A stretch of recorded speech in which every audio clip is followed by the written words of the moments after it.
చూస్తున్నారు కదా, అసలు ఎంత వండర్ఫుల్గా ఉందో క్లైమేట్ అయితే. అంటే నేచర్ మనకి ఇచ్చిన వరం అని చెప్పాలి, అంత అద్భుతంగా ఉంది.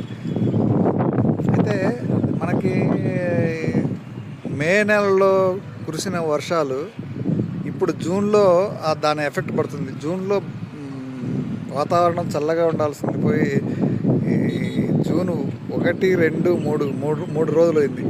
ఈ 3 రోజుల నుంచి ఎండలు మాత్రం బగబగ మండిపోతూ ఉన్నాయి. మేలో కురిసిన వర్షాల కారణంగా మనకి చూడడానికి ఆహ్లాదకరమైన వాతావరణం అవి కనిపిస్తుంది, కానీ ఎండలు అయితే మాత్రం మామూలుగా లేవు. చూడండి క్లైమేట్ ఎంత అద్భుతంగా ఉందో చూడండి, అమేజింగ్ కదా. వారెవ్వా అనిపిస్తుంది అన్నమాట క్లైమేట్ అయితే.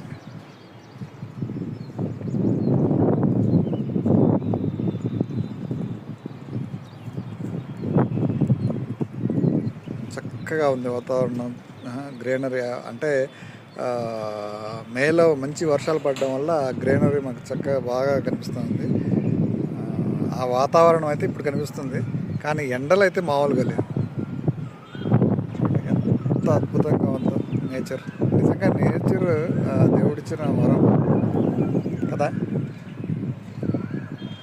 ఎంత అద్భుతంగా ఉందో చూడండి.